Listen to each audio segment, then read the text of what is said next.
பாத்ரூம்ல நின்னுக்கிட்டு இவங்க அடிக்கிற கொடூரமான சம்பவத்தை தெரியாம வீடியோ எடுத்திருக்காரு. சில செகண்ட்ஸ் மாட்டிக்கிட்டோம்னா இவரையெல்லாம் அடிப்பானுங்க. ஏன்னா காவல்துறை வந்து பெரிய ஒசந்த துறை இல்ல. யார் மேல வேணாலும் கை வைக்கலாம், யார வேணாலும் குற்றவாளியாக்கலாம், யார் மேலும் கேஸ் போடலாம், யாரையும் இது பண்ணலாம். காவல்துறை உயர் அதிகாரிகளை கூப்பிட்டு கடுமையா பேசணும். இப்படி இல்லைன்னா என்ன நடக்கும்னு அவங்களுக்கு முடிவு கட்டணும். இந்த 6 பேரை டிஸ்மிஸ் பண்ணணும். 6 குடும்பங்கள் வீணா போகும், எனக்கு நல்லா தெரியும். ஆனா திரும்ப திரும்ப இவங்க துறை ரீதியா நடவடிக்கை எடுக்கும் போது ஏதோ ஒரு இடத்துல ஒரு 4 வருஷம் கழிச்சு 3 வருஷம் கழிச்சு சேர்ந்துக்கிட்டு இதே வேலைதான் பண்றாங்க.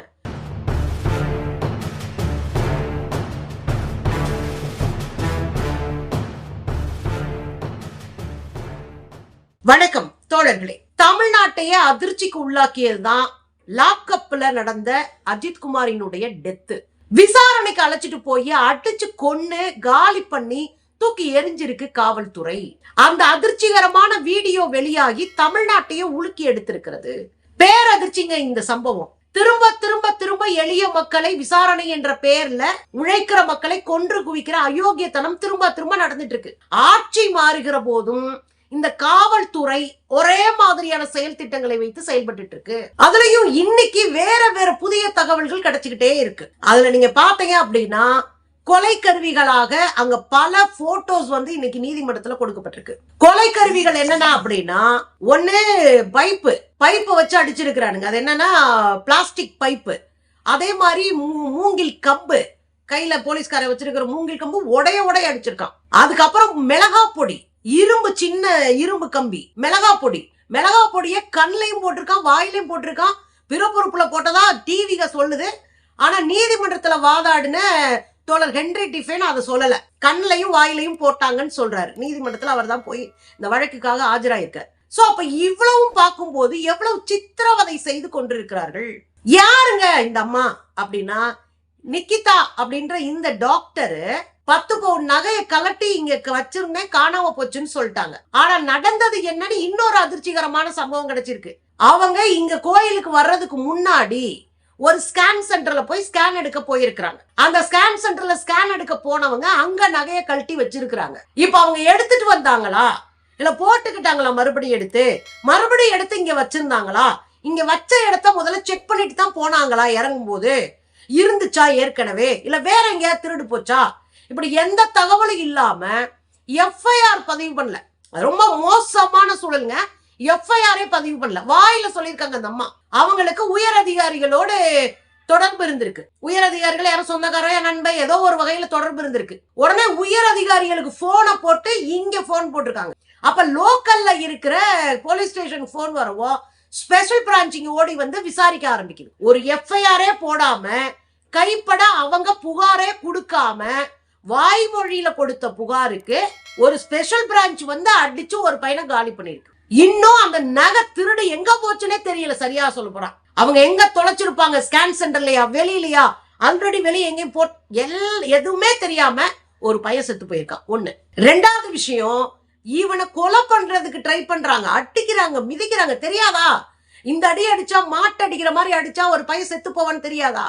அப்ப இந்த காவல்துறைக்கு உச்சபட்சமான அதிகார மையத்துல இருக்கிறதா நம்பிக்கை இருக்குங்க.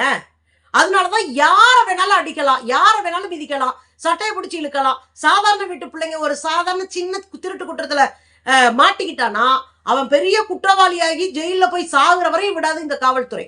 ஒரு தள்ளுவண்டி கடையில சோறு வித்துட்டு இருப்பாங்க, அந்த கடையில போய் லஞ்சம் வாங்கிட்டு மாசம் ஒரு கேஸ்ல அவங்கள அப்பியராக சொல்றது. தள்ளுவண்டி கடைக்காரங்கிட்ட நான் பேசியிருக்கேன், நீங்க வந்து மாசத்துக்கு ஒரு கேஸ் போய் நிக்கணும் கோர்ட்ல அப்படின்னு காசையும் வாங்கிக்கிட்டு கோர்ட்ல இவங்களுக்கு தேவையான கேஸாவும் நிப்பாட்டி வைக்கிறது, கணக்கு கொடுக்கறதுக்கு. இவ்வளவு அயோக்கியத்தனத்தை மொத்தமா ஒரு துறை செய்துனா இது எப்படி காவல்துறையா இருக்கும்? எந்த ஆட்சி மாறினாலும் இது இந்த காட்சி மாறலையேங்க. அப்ப இந்த காவல்துறையை செம்மாய் செய்ய வேண்டிய அவசியம் இருக்கு. சீர்திருத்தணும், இது சரி பண்ணணும். எந்த நல்லவங்க ஆட்சிக்கு வந்தாலும் காவல்துறை இப்படிதான் இருக்கும்னா அப்ப காவல்துறை தானே சரி பண்ண வேண்டியிருக்கு. இப்போ இந்த கேஸ் நீதிமன்றத்துக்கு போயிருச்சு. நீதிமன்றத்துல சீலிடப்பட்ட கவர்ல இந்த பையனுடைய போஸ்ட்மார்ட்டம் ரிப்போர்ட் கொடுக்கப்பட்டிருக்கு. அதுல 40 இடங்களுக்கு மேல காயமா இருந்திருக்கு. என்ன கொடூரம்! பக்கத்துல இருந்து பார்த்தவங்க சொல்றாங்க. என்ன சொல்றாங்க? கடைகள் 2 பக்கமும் கடை இருக்கும். ஆத்த கடந்தோன்னு சோத்தாங்கை பக்கம் ரைட் சைட்ல கோயில் இருக்கும், 2 பக்கமும் கடை இருக்கும். அந்த கோயில்ல, அந்த மடப்புறம் காளி கோயில்ல அது அப்பதான் ஸ்ட்ரக்சர். இந்த கோயிலுக்கு பின்னாடி இருக்கிற மாட்டு தொழுவத்துல வச்சு அடிக்கும் போது அந்த கோயிலுக்கு சுத்திலும் கடை வச்சிருக்கிறாங்கல்ல, அவங்க எல்லாம் வந்துடுறாங்க. வந்து இதை தடுத்து நிறுத்த பாக்குறாங்க. என்னங்க நடத்துறீங்க, ஏன் இவ்வளவு அடிக்கிறீங்கன்னு கேட்க போகும்போது, உங்க வேலையை பார்த்துட்டு போங்கன்னு வெளியே தள்ளி கதவு அடைக்குது போலீஸ்.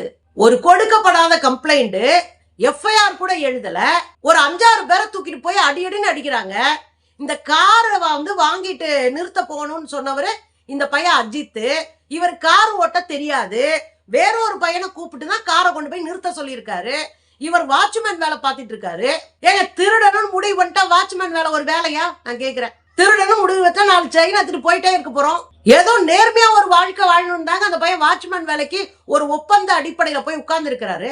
29 வயசு சின்ன பிள்ளை, இப்படி வெட்டிய வங்கோலையா செத்துருக்கான். அவனை 4:30 மணிக்கு 2 வீலர்ல கூட்டிட்டு போயிட்டு அவனை இறக்கி நடந்து கூட்டிட்டு போறாங்க. 4:30 மணிக்கு கோயிலுக்கு பின்னாடி இருக்கிற மாட்டு தொழுவத்துக்கு. அங்க வச்ச அடின்னு அடிச்சு கையில கிடைக்கிறது பரம்பு கிரம்பு குச்சி மாட்டு அடிக்கிற மாதிரி அடிச்சுட்டாங்க. பாருங்களேன்.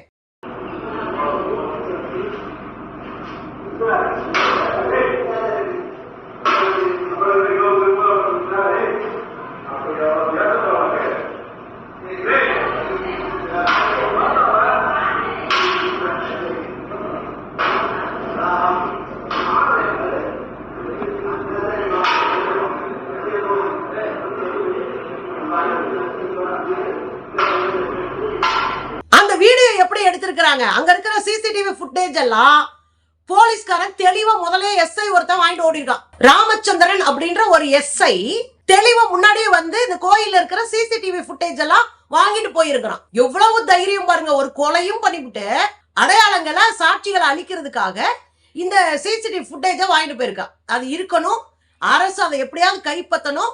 அதை வச்சுதான் இந்த பாதிக்கப்பட்ட குடும்பத்துக்கு நியாயம் கிடைக்கணும். 2வது விஷயம், இப்ப நீங்க பார்த்த இந்த வீடியோவை அந்த கோயில்ல வேலை பார்க்கிற ஒரு வேலைக்காரர், அந்த அண்ணன் என்ன பண்ணிருக்காங்க, பாத்ரூம்ல நின்னுக்கிட்டு இவங்க அடிக்கிற கொடூரமான சம்பவத்தை தெரியாம வீடியோ எடுத்திருக்காரு. சில செகண்ட்ஸ் மாட்டிக்கிட்டோம்னா இவரையெல்லாம் அடிப்பானுங்க. ஏன்னா காவல்துறை பெரிய ஒசந்த துறை இல்ல.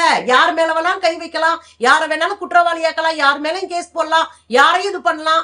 யாருக்கு பயப்படணும்னு அவங்களுக்கு தெரியுது. சங்கி பையில பார்த்தா கும்பிட போடுறாங்க, நம்மளெல்லாம் பார்த்தா வரைச்சுக்கு நிக்கிறாங்க. அப்ப காவல்துறைக்கு யாரை என்கிட்ட எப்படி நடக்கணும்னு தெரியும். இது போல உழைக்கிற சாமானிய ஒரு தொழிலாளி, ஒரு கோயில்ல இருக்கிற ஒரு சாதாரண வேலைக்காரரு, இவர் வீடியோ எடுக்கிறது என்ன பண்ணுவாங்க? அதனால ஒரு 15 செகண்டுக்கு இந்த வீடியோவை எடுத்துட்டு இருந்திருக்காங்க. இது முக்கியமான ஆவணமாக மாறி இருக்கு. அவரை இன்னைக்கு நீதிமன்றம் பாராட்டி இருக்கு. இன்னைக்கு பத்திரிகையாளர் மன்றத்துல அவரை அறிமுகப்படுத்தி வைக்கிறாரு கண்ட்ரி டிபேட். அவர் பாவம் ஒரு உழைக்கிறவரு, ஆனா துணிச்சலா ஒரு அதிகாரத்துக்கு எதிரா இந்த வீடியோவை அவர் ஏத்துறாரு. இந்த வீடியோல நீங்க பாத்தீங்கன்னா என்னங்க இது, அந்த பையல கீழே உட்கார வச்சு அந்த பையனை போட்டு சாத்தி அடிச்சு, இதுல இன்னொன்னு அந்த பையல் தண்ணி தாக எடுத்திருக்காரு. கொஞ்சம் தண்ணி கொடுங்கன்னு இருக்காங்க. விக்கி இருக்கு. அடிச்சு அடியில உள்ளுறுப்புகள்லாம் வேலை செய்யல, பயங்கரமா டேமேஜ் ஆயிருக்கு. யூரின் போற இடத்துல ரத்தம் வர ஆரம்பிச்சிருச்சு. அவன் ஒண்ணுக்கு போயிட்டான், மலம் போயிட்டான். பேண்ட்லயே ஒண்ணுக்கு மலமும் போயிருக்கான். அதோட இந்த தண்ணியை வாங்கி குடிக்க முடியல, தண்ணியே குடுக்கலவீங்க. அது பதிலா வாயில மிளகா அப்படியே போட்டிருக்கீங்க. மனுஷங்களா மாடாடா நீங்க? உங்க பிள்ளைங்க ஒண்ணு இப்படி சிக்கி உங்க பிள்ளைகளுக்கு இதே கதினா நீங்க இதே மாதிரிதான் ரியாக்ட் பண்ணுவீங்களா? அப்ப ஊரா விட்டு பிள்ளை, உழைக்கிற விட்டு பிள்ளைங்கன்னா நீங்க என்ன வேணாலும் செய்வீங்களா? என்ன அயோக்கியத்தனம்!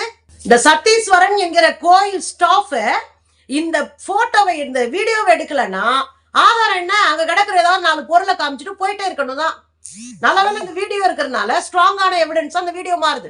நீதிமன்றம் பல கேள்விகள் சொல்லி கேட்டிருக்கிறாங்க. நம்ம ஏற்கனவே போன ஆட்சியிலே ஃபெனிக் ஜெயராஜ் அவங்களுடைய படுகொலை, அவங்கள பின்னாடி மலக்குடல்ல கம்ப உள்ள விட்டு உள்ளுறுப்புகள்லாம் செதஞ்சு போயிருந்தது, பின்னாடி தோலே இல்லாம இருந்துச்சு. அப்பயே கடுமையாக நம்ம கண்டிச்சோம், சண்டை போட்டோம், களத்துல நின்னோம். அத நீதிமன்றம் நினைவு கூறியிருக்கு. அப்படி ஒரு கொடூர கொலையை நம்ம இன்னும் மறக்கல. அதுக்குள்ள இன்னும் ஒரு கொடூரமான கொலை இங்க நடந்திருக்கு. அரசு நேர்மையா இந்த வழக்கை கையில் எடுக்கணும் அப்படின்னு. அப்ப அரசு தரப்பு என்ன சொல்றாங்கன்னா, நாங்க 6 போலீஸ்காரர் கைது பண்ணி ஜெயில போட்டோம். உயர் அதிகாரிகள இந்த காவல்துறை அத்தனைக்கும் இந்த டிஸ்ட்ரிக்ட் அளவுல உயர் அதிகாரிகள் எல்லாம் கூப்பிட உட்கார வச்சிட்டோம். அதாவது காத்திருப்போர் பட்டியல்ல போட்டோம். இந்த வழக்கு தொடர்பாக சிறப்பு அதிகாரியை நியமிக்க நாங்க ரெடியா இருக்கோம். இல்லை, சிபிஐ தான் போகணும்னாலும் நாங்க அதுக்கு சரி ரெடியா இருக்கோம், நாங்க சிபிஐ போறதுக்கு நாங்க சம்மதம் தெரிவிக்கிறோம், ஒருபோதும் இந்த உழைக்கிற மக்களுக்கு எதிராக நாங்கள் இருக்க மாட்டோம்னு நீதிமன்றத்துல அரசு தரப்புல சொல்லப்பட்டிருக்கு. இதை ஹென்ரி டிஃபன் சொல்லும் போது அதை ரொம்ப நேர்மையா தான் அணுகுனாரு. ஏன்னா ஹென்ரி டிஃபன் யாருக்குமே அடங்க மாட்டாரு, உங்களுக்கு நல்லா தெரியும். எந்த அரசுக்கும் அடிபணியாத ஒரு சமூக செயல்பாட்டாளர் மட்டும் இல்ல, அவர் மனித உரிமைக்காக எந்த இதையும் இழக்க தயாரா இருக்கிற ஒரு மனுஷன் நம்ம பார்த்திருக்கோம். அவர் பரவாயில்ல, அரசு நிக்குது, எளிய மக்களோட நிக்குது, அரசு இப்படி பண்ணுச்சுன்னு உண்மையிலே அதை பாராட்ட வேண்டியதுதான். ஆனா இன்னும் செய்ய வேண்டிய வேலைகள் நிறைய இருக்கு. அப்படியே ஸ்பெஷலா ஒரு ஆபீசரை போட்டிருக்கிறாங்க. அவர்கிட்ட எல்லா ஆவணங்களையும் ஒப்படைச்சிடணும், அவர் அதை இது பண்ணி ஒரு அறிக்கையை வெளியிடணும் அப்படின்னு நீதிமன்றம் அவருக்கு அறிவுறுத்தி சொல்லி ஆவணங்களை எல்லாம் ஒப்படைக்க சொல்லி நீதிமன்றம் முடிச்சிருக்கு இன்னைக்கு கேஸ். இதுல என்ன அப்படின்னு சொன்னா, அந்த கடைக்காரவங்க பார்த்தது இருக்குல்ல, அது ரொம்ப பெரியதுங்க. எங்க அள்ளிட்டு வர்றானுங்க, அங்க நடந்து கூட்டிட்டு போற பிள்ளைய. நாங்க போய் கத்துனப்ப எங்களை உள்ள கூட விடலைங்க அப்படின்னு அந்த அம்மாவுங்க கதறி அழுது, ஜெயராணின்னு ஒரு அம்மா கதறி கதறி பேசுனது நமக்கு ரொம்ப வருத்தமா இருந்தது. ரொம்ப பார்க்கவே முடியலங்க. எனக்கு என்னன்னா, இது நடக்காம தடுக்கிறது தான் அரசுடைய வேலை. உண்மையிலே அரசு நீதிமன்றத்துல இந்த குற்றத்தை ஏத்துக்குச்சு. இந்த குற்றத்தை நடந்திருக்கு, ஆமா உண்மை, இதை நாங்க ஏத்துக்கிறோம், இனி நடக்காம இருக்கிறதுக்கு நாங்க என்ன வழிமுறைன்னு பாக்குறோம்னு அரசு சொல்லியிருக்கு. நீதிமன்றம் அதை பாராட்டியும் இருக்கு. அது ஒரு பக்கம். ஆனா நடந்த பிறகு அதுக்கு மேலான அரசு நடவடிக்கை எடுக்க வேண்டியதெல்லாம் எடுத்துருச்சு. ஆனா நான் என்ன சொல்றேன்னா, நடக்காம என்ன நடவடிக்கை எடுக்கணுமோ அதான் அரசு எடுக்கணும். இந்த காவல்துறைக்குள்ள ஒரு அதிகாரம் மையம் ஒண்ணு இருக்கு. தான் தான் பெருசா அதிகாரத்துல இருக்கிறான்னு இந்த காவல்துறை நம்பும். இந்த காவல்துறையால பாதிக்கப்பட்ட பலரும் நம்ம நேரடியா வழக்குல சந்திச்சிருக்கோம். இன்னும் சொல்ல போனா, ஏழை எளிய மக்கள் ஒரு சாதாரண கேஸ்ல உள்ள போய் ஒரு புகார் கொடுக்கணும்னாலும் அவங்கள மண்ணா கூட காவல்துறை மதிக்கிறது இல்ல. ஏழைகள் போய் கொடுத்தா, தலித்துகளோ பிற்படுத்தப்பட்டதுல பணம் இல்லாதவங்களோ அல்லது அதிகாரத்துல இல்லாதவங்களோ அரசியல் இல்லாதவங்களோ போய் நின்னாங்கன்னா அவங்க வழக்கவே பதிவு பண்றது இல்ல காவல்துறை. எல்லா ஆட்சியிலும் இதேதான், காவல்துறை வழக்கே பதிவு பண்ணாது. அப்புறம் நாங்க போய் மல்லு கட்டணும், மல்லு கட்டி அதை வழக்க பதிவு பண்ண வைக்கணும். ஒரு சைல்ட் ரேப் கேஸ் எனக்கு தெரிஞ்சு ஒரு 18 வருஷத்துக்கு முன்னாடி நாங்க கையில் எடுத்த கேஸ். அந்த கேஸ்லயும் காவல்துறை பெட்டி கேஸ் போட்டுச்சு. காவல்துறையை முற்றுகையிட்டு 100க்கும் மேற்பட்ட பெண்களை கொண்டு போய் திரட்டி நிக்க வச்சு அந்த கேஸை நாங்க மாத்தணும், ரோட்டை மறிச்சு உட்கார்ந்தோம். அதனால அந்த கேஸ் மாறுச்சு. அந்த கேஸ பின்னாடி பலரும் கையில் எடுத்து அதை வெற்றிக்கு கொண்டு வந்து அந்த குழந்தைக்கு நியாயம் வாங்கி கொடுத்தோம். இப்ப நாங்க என்ன சொல்றோம் அப்படின்னா, நடக்காம தடுக்கிறதுக்கு என்ன பண்ணணும், காவல்துறை மக்களை எப்படி அணுகணும், இதற்கெல்லாம் மாற்று திட்டங்களை உருவாக்கணும். அரசு மாற்று திட்டங்களை உருவாக்கி, காவல்துறை ஏற்கனவே மூளை கலந்து போய் தெரியுது, அதுக்கெல்லாம் சுட்டுக்குச்சாகுதுங்க, அவ்வளவு மன உளைச்சல் இருக்கு, ஸ்ட்ரெஸ் அதிகமா இருக்குன்னு சொல்றாங்க. அதுக்கெல்லாம் ரெமடி தேவை. அது ஒரு பக்கம் பார்க்கணும். ஒரு நாள் லீவ் விட்டுருக்கு திமுக அரசு, வாரத்துல ஒரு நாள் பொண்டாட்டி பிள்ளைங்களோட இரியா அப்படின்னு, அதெல்லாம் ரொம்ப நல்லது. இன்னும் இவங்களுக்கு பயிற்சி கொடுக்கணும். கம்ப்ளைண்ட் கொடுக்க வர்றவங்களை மனுஷனா மதிக்கலன்னா அப்புறம் என்னங்க காவல்துறை? அப்ப அதுக்கான பயிற்சி, அந்த பாதிக்கப்பட்டவங்க இடத்துல இருந்து அந்த கேஸை எப்படி பார்க்கணும், இந்த பயிற்சியை காவல்துறைக்கு தொடர்ச்சியா கொடுக்க வேண்டிய அவசியம் இருக்கு. இல்லைன்னா இதெல்லாம் மாறாது. நீங்க எவ்வளவு நல்ல அரசு வந்தாலும், காமராஜரே உட்கார்ந்தா கூட இதை மாத்த முடியாது. ஏன்னா காவல்துறை கட்டுப்பாட்டுல இல்லைன்னா நம்ம என்ன பண்றது? அப்ப இவங்களை கட்டுப்படுத்தணும், காவல்துறை உயர் அதிகாரிகளை கூப்பிட்டு கடுமையா பேசணும். இப்படி இல்லைன்னா என்ன நடக்கும்னு அவங்களுக்கு முடிவு கட்டணும். இந்த 6 பேரை டிஸ்மிஸ் பண்ணணும். 6 குடும்பங்கள் வீணா போகும், எனக்கு நல்லா தெரியும். ஆனா திரும்ப திரும்ப இவங்க துறை ரீதியான நடவடிக்கை எடுக்கும் போது ஏதோ ஒரு இடத்துல ஒரு 4 வருஷம் கழிச்சு 3 வருஷம் கழிச்சு சேர்ந்துக்கிட்டு இதே வேலைதான் பண்றாங்க. ஒரு 4 பேரை டிஸ்மிஸ் பண்ணும்போது குறைஞ்சபட்சம் அச்சம் காவலர்களுக்கு வருவதற்கு வாய்ப்பு இருக்கு. இது இந்த நடவடிக்கையில குறைக்கலாம். அதுக்காக நம்ம சொல்றோம். இதுல சீமான் ஒரு விஷயத்த பேசியிருக்காரு, எந்த ஆட்சி மாறினாலும் இந்த காட்சி மாறலாம் நம்மளும் சொல்றோம். எல்லா ஆட்சியிலையும் இது நடந்துட்டு இருக்கு. இந்த சரி பண்ண வேண்டிய தேவை இருக்கு. இதுல பாதிக்கப்படுறதெல்லாம் உழைக்கிற மக்களுடைய குழந்தைங்க, உழைக்கிற மக்கள். இதை நம்ம சரி பண்ண வேண்டிய அவசியம் இருக்கு, கட்டாயம் இருக்கு. அதெல்லாம் சீமான் சொல்றாரு, எந்த இடத்துலயும் எந்த ஆட்சியிலையும் இது மாற்றவே முடியலங்க. ஆனா என்ன ஒரே சந்தோஷம், ஒரே மனசுக்கு ஆறுதலான விஷயம் என்ன அப்படின்னா, எடப்பாடியாருடைய ஆட்சி காலத்துல ஒண்ணுமே செய்யல, போராடிக்கிட்டே இருக்க வேண்டியது இருந்துச்சு. இன்ன வரைக்கும் அந்த கேஸ் முடிஞ்ச பாடு இல்ல. ஆனா இந்த ஆட்சியிலேயாவது உடனடியாக பாதிக்கப்பட்டவர்களுக்கு சப்போர்ட்டா நின்று ஆக்ஷன் எடுத்து உடனே அவங்களை கைது பண்ணி உள்ள போட்டிருக்காங்க. அது வரைக்கும் சந்தோஷம் அப்படின்னு சொல்லியிருக்காரு. அதான் நம்மளும் பாக்குறோம். நீங்க நிறைய பேர் கேட்கிறாங்க, ஏங்க அந்த ஆட்சிக்கு எதிராக நீங்க ஏன் போராட்டம் பண்ணணும்னா, ஒரு ஆட்சி ஒரு வேலையை ஒழுங்கா செய்யலைன்னா கட்டாயம் போராட்டம் பண்ணும். எந்த ஆட்சியா இருந்தாலும் தவறு நடக்கிற போது தட்டி கேட்கறது நம்மளுடைய வேலை. அதே ஆட்சி தவறு செய்கிறவர்களை கரெக்டா புடிச்சு கரெக்டா நடவடிக்கை எடுத்தாங்கன்னா அவங்கள பாராட்டுறது நம்ம வேலை.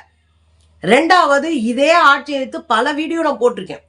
இந்த இடத்துல ஒருவேளை ஸ்டாலின் அவர்கள் நடவடிக்கை எடுக்காம இருந்தா நான் அவங்களை எடுத்து கேள்வி வைப்பேன். காலத்துல நிற்போம். கரெக்டா அடுத்தடுத்த நடவடிக்கை எடுத்து போட்டு உள்ள தள்ளி ஜெயில போட்டுட்டு இங்கிட்டு உயர் அதிகாரிய கூப்பில உட்கார வச்சிருக்காருன்னா பாராட்ட தான் செய்யணும். சோ இனி இது நடக்காம பார்க்கணும் அப்படின்னா ஸ்டாலின் அரசு கூடுதல் பொறுப்போட இந்த வேலை என்ன பண்ணலாம் அப்படின்னு உயர் அதிகாரிகளை கூப்பிட்டு கூட்டத்தை நடத்தி இந்த காவல்துறையை சீர்படுத்தணும் அப்படின்றத எங்களுடைய கோரிக்கை.